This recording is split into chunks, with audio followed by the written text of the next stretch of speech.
السلام علیکم دوستو، آپ سب کو میرے چینل میں خوش آمدید۔ سوال ہے، حضرت آدم علیہ السلام کے آنسوؤں سے کون سی چیز پیدا ہوئی؟ جواب: حضرت آدم علیہ السلام 100 سال تک سجدے کی حالت میں ہند کے پہاڑ پر روتے رہے، یہاں تک کہ آپ کے آنسو سرندیپ یعنی سری لنکا کی وادی میں بہنے لگے تو اس وادی میں اللہ پاک نے آپ علیہ السلام کے آنسو سے دار چینی اور لونگ وغیرہ کی فصلیں اگائیں اور اس وادی میں مور پیدا کیے۔ دوستو، کیا آپ جانتے ہیں کہ وہ کون سے پاک نبی ہیں جن کی اولاد ابھی دنیا میں آنی ہے، اور وہ کون سی عورت ہے جس پر اللہ تعالیٰ لعنت فرماتا ہے؟ دوستو، ان سوالوں کے جوابوں کو جاننے کے لیے ویڈیو کو سکپ کیے بغیر اینڈ تک لازمی دیکھیں۔ سوال ہے، وہ کون شخص ہے جو شیطان کا ساتھی بن جاتا ہے؟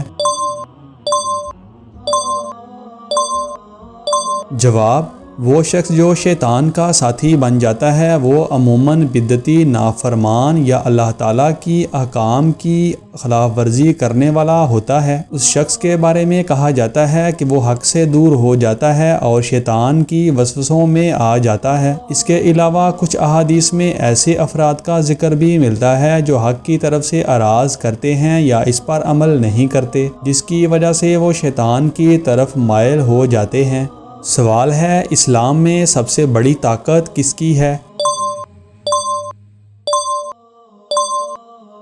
جواب: اسلام میں سب سے بڑی طاقت اللہ تعالیٰ کی ہے۔ اللہ تعالیٰ ہر چیز پر قادر ہے اور اس کی حکمت اور مشیت کے تحت ہر واقعہ ہوتا ہے۔ قرآن پاک میں اللہ تعالیٰ کی قوت کا ذکر بار بار آیا ہے، جیسے اللہ یقیناً قوت والا اور غالب ہے۔ مومنوں کی طاقت ان کے ایمان اور اللہ پر توکل میں ہے۔ جب مومن اللہ کی رضا اور مدد طلب کرتے ہیں تو اللہ تعالیٰ انہیں طاقت اور کامیابی عطا فرماتا ہے۔ اس طرح اللہ تعالیٰ کی قوت ہی اصل اور سب سے بڑی طاقت ہے۔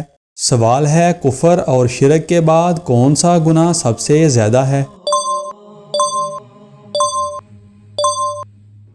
جواب: کفر اور شرک کے بعد سب سے بڑا گناہ بدعت ہے۔ بدعت کا مطلب ہے دین میں ایسی چیزوں کا اضافہ کرنا جو نبی کریم صلی اللہ علیہ وآلہ وسلم یا صحابہ اکرام کے زمانے میں نہیں تھی۔ بدعت کی کئی اقسام ہیں، جن میں سے کچھ کو دین میں شامل کرنا یا دین کی بنیادوں میں تبدیلی کرنا شامل ہیں۔ یہ بات اسلامی تعلیمات میں اہمیت رکھتی ہے کیونکہ بدعت کے ذریعے دین میں تحریف کی جاتی ہے اور اصل اسلامی اصولوں کی خلاف ورزی کی جاتی ہے۔ اللہ تعالیٰ نے قرآن میں فرمایا، یہ میرا سیدھا راستہ ہے، لہذا اس کی پیروی کرو اور دوسرے راستوں کی پیروی نہ کرو کیونکہ وہ تمہیں اللہ کے راستے سے ہٹا دیں گے۔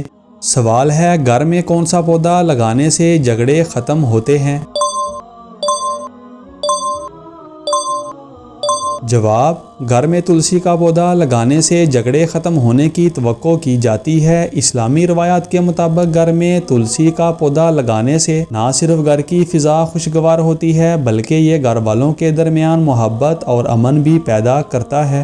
سوال ہے، جسم پر کس جگہ تل ہونے کا مطلب خاموش تباہ ہونا ہے؟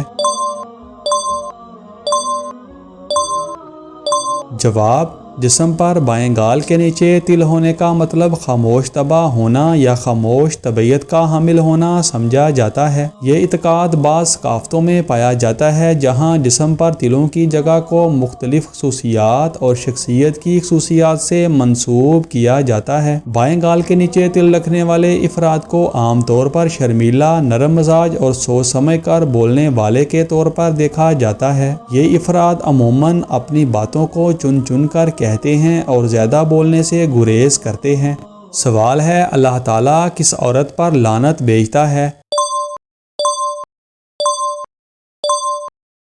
جواب: اللہ تعالیٰ نے قرآن اور احادیث میں بعض عورتوں پر لعنت بھیجی ہے، جن میں سے ایک ایسی عورت ہے جو اپنے شوہر کی نافرمانی کرتی ہے۔ اس کے علاوہ ایک اور مشہور حدیث میں بیان ہوا ہے کہ اللہ تعالیٰ ایسی عورتوں پر لعنت بھیجتا ہے جو اپنے شوہر کے حقوق کی ادائیگی میں کوتاہی کرتی ہیں یا ان کی نافرمانی کرتی ہیں۔ مزید برآں ایسی عورت پر بھی لعنت ہے جو اپنی ماں یا والدہ کی نافرمانی کرتی ہیں، کیونکہ والدین کے ساتھ حسن سلوک اسلام میں بہت بڑی فضیلت ہے۔ سوال ہے، کون سا نیک عمل جلدی صلہ دیتا ہے؟ جواب: اسلام میں سب سے جلدی صلہ دینے والا نیک عمل صلہ رحمی ہے۔ صلہ رحمی کا مطلب ہے رشتہ داروں کے ساتھ تعلقات کو قائم رکھنا، ان کی مدد کرنا اور ان کے ساتھ حسن سلوک کرنا۔ حضرت انس رضی اللہ تعالیٰ عنہ فرماتے ہیں کہ رسول کریم صلی اللہ علیہ وآلہ وسلم نے فرمایا، جو شخص چاہتا ہے کہ اس کے رزق میں وسعت فراگی اور اس کی اجل میں تاخیر کی جائے، یعنی اس کی عمر دراز ہو، تو اس کو چاہیے کہ وہ رشتہ داروں کے ساتھ حسن سلوک اور احسان کرے۔ سوال ہے، وہ کون سے پاک نبی ہیں جن کی اولاد ابھی دنیا میں آنی ہے؟ جواب، وہ پاک نبی جن کی اولاد ابھی دنیا میں آنی ہے وہ حضرت عیسیٰ علیہ السلام ہیں۔ اسلامی عقیدے کے مطابق حضرت عیسیٰ علیہ السلام کو اللہ تعالیٰ نے زندہ آسمانوں کی طرف اٹھا لیا اور وہ قیامت کے قریب دوبارہ زمین پر نازل ہوں گے۔ حضرت عیسیٰ علیہ السلام نے شادی نہیں کی تھی، البتہ جب آپ قرب قیامت میں دوبارہ تشریف لائیں گے تو شادی کریں گے اور آپ کو اولاد بھی ہوگی۔ دوستو، اگر آپ کو ہماری یہ ویڈیو پسند آئی ہو تو اس کو لائک اور چینل کو سبسکرائب لازمی کریں اور ان خوبصورت اسلامک معلومات کو اپنے دوستوں کے ساتھ شیئر لازمی کریں۔